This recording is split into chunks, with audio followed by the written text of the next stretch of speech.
الحمد لله وكفى والصلاة والسلام على رسول الله وعلى آله وصحبه ومن والاه. اما بعد، السلام علیکم و رحمت الله و برکاته.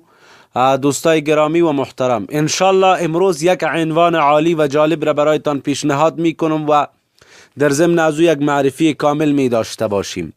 ای که وهابی کیست و وهابیت چیست، این را برایتان معرفی می کنیم. چرا طوایفی از مردم به عقاید فاسده زایغه مضله و گمراهه که او عقاید مخالف اهل سنت و الجماعت و مسلمان ها است، با یک اسم پاک و مصفا در میان مسلمان ها داخل شدن که واجب هست ما خود را از او عقاید مزخرف نگاه بکنیم و در سواد امت محمدیه اینا انتشار یافتن و مؤلفاتی دارن و تالیفاتی هستن. اینا به اسم خود را به اهل الحدیث، غیر مقلدین یا سلفیه و به این مسمیاتی که خود را مستتر و می پوشانند در عقب از اینها عقاید باطلی که دارن به این اسم مصفا او را به نشر می رسانند، در حالی که یک شرذمه قلیله گمراهه هست که اینا را وهابیا گفته می تانیم و عقاید از اینها سراسر منحرفه و گمراه کننده از نهج اهل سنت و الجماعت است و اینها از نهج سلف و سلف صالح و خلف از این امت از علمای مسلمان ها در مشرق و مغرب و همه از اینها به بیراه رفتن و عقاید غیر اهل سنت را برگزیدن. وهابی ها اعتقاد جازم و قوی که دارن یکی که اونها معبود خود را الله تبارک و تعالی را جسم میدانن. چرا جسم میدانن؟ بر از او وجه حقیقی میگه خداوند رو داره، لسان داره، زبان داره، دهن داره، یضحک و خنده میکنه، به حقیقت و تعزی و علم برش حاصل میشه و به مکر و خدع او را وصف میکنه و میگه که خداوند دست راست داره و دست چپ داره، نعوذ بالله من ذالک. و بعضی ها میگه که نه، هر دو یمین شمال است و صفت میکنه خداوند رایی که چشم داره، میگه که مشی میکنه، راه میره خداوند، هر وله میده و میگه. او از حدیث بخاری شریف هر وله از او استدلال میکنه، میگه خداوند صعود میکنه، بالا میره و پایین میره و می نشینه و میخیزه. این اعتقادات فاسدی که دارن. اگرچه بر شما امروز مسئله را میگه که با قرائت خلف الامام از در احادیث ثابت است، رفع الیدین از در احادیث ثابت است، اگر مسئله دیگری را میگه که در احادیث ثابت است و شما خلاف احادیث میکنین، این میکنین و آن، با می اسم مصفا و پاک عقیده فاسد و کاسد را بر شما نسب میکنه و عقیده مصفای اهل سنت را از شما میدزدن. در حقیقت وهابی ها عبادت الله را نمی کنند که الله جل و علا می فرماید استعیذ بالله لیس کمثله شیء.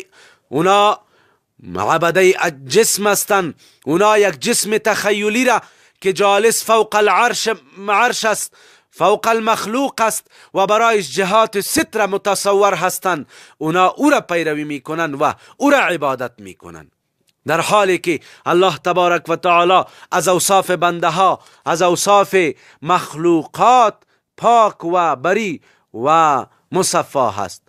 ما وصف نمی کنیم الله جل و علا را به او صفاتی که صفات مخلوقین بوده باشه. الله را بری و پاک و از این چیز می دانیم.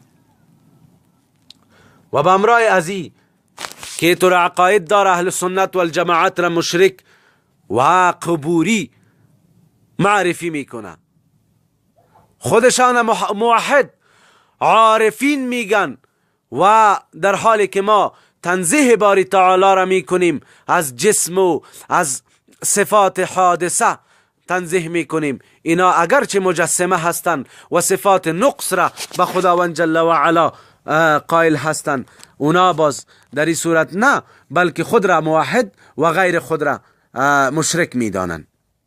وهابی کسی است که متوسلین را، کسی که استغاثه و توسل به سیدنا محمد رسول الله و انبیا و صالحین میکنه، کسی که قبر پیامبر علیه السلام را زیارت میکنه و به او سفر میکنه و در اونجا طلب برکت و توسل میکنه، اونها را میگن که اینا مشرک هستند. ابو لهب از اینا کرده بهتر بود. به این معناها در حالی که این مسلمین شهادت میگن که کلمه شهادت میخوانند، اینها را اینا مشرک و کافر اعلان میکنن. این اعتقاداتشان است. کسی که و کسایی را که تراویح را 20 رکعت میخوانه، اونها را بدعتی میگن. کسی که سبحه به دست داره به خاطر ذکر الله تبارک و تعالی، بدعتی قولشان میکنن که حرام میگن مدح پیامبر علیه السلام را. وقتی که شما در میلاد پیامبر علیه السلام مدح سرایی رسول مکرم وسیله ما فی الدارین محمد عربی صلی الله علیه و سلم را ما مدح میکنیم، او را ما را قبوری و قبر پرست و نبی پرست و به امثال ازی لقب میتن.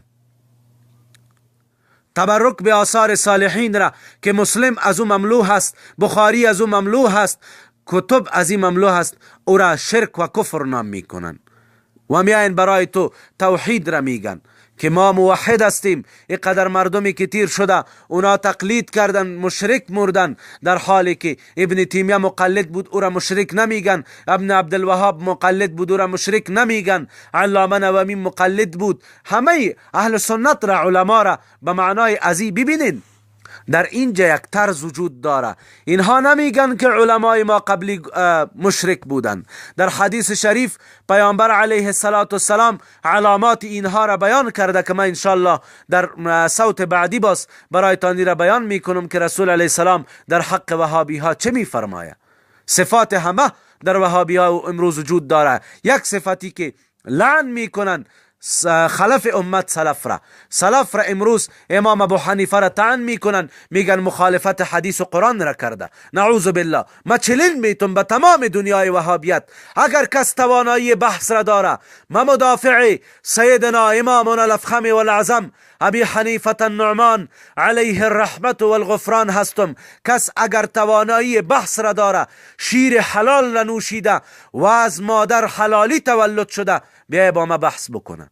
هر کسی که هست اگر عالم هست، توانایی بحث را داره در حق سیدنا امامنا الافهم والعظم ابو حنیفه رحمت الله علیه، امامنا الفهام شیخنا العلامه ابو حنیفه رحمه الله شخصیت خرد نبود که هر سبک نظر و هر بی عقل و بی فراست به او طعن بکنه.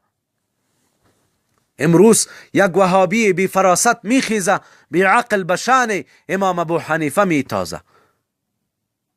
ما امروز امی وهابی ها کسایی هستند که با مثل المسما به موحدین خود را موحد میگن، به خاطر از اینکه انتشار توحید در میان مسلمان ها میکنن، در حالی که خودشان بدعتی هستند. توحید تقسیم میکنن به توحید ربوبیت، توحید الوهیت، به توحید ای تقسیمات را، الوهیت و ربوبیت و ای تقسیمات را دارن. برایشان چلین بیتین دوستا، در تمام عمر نمیتانن. اگر تمام وهابی ها زنده شوند، این از قرآن برایت ثابت نمیتانه، این از احادیث ثابت نمیتانه، این از سلف برایت ثابت نمیتانه که توحید به اقسام تقسیم شده که اینا میگن که توحید الوهیت است و توحید ربوبیت است. خود این تقسیم بدعت است و اینا بدعتی هستند و اهل سنت و الجماعت نیستن و اینها را فتوای خوارج را علما بر اینها داده. علامه شامی، علامه ای از جمله احناف، علمای دیوبند از جمله احناف و عالم علامه ساوی از جمله مالکی، علامه سندی از جمله احناف و شوافع علامه زینی دحلان و علمای دیگر سبکی و اینها همه به اینها مقابله کردن و بر اینها تاختن. دوستای محترم، وهابیت را بهتر بشناسین تا ای که در دام و تزویر از اینها نیفتین. جزاکم الله خیرا. السلام علیکم و رحمت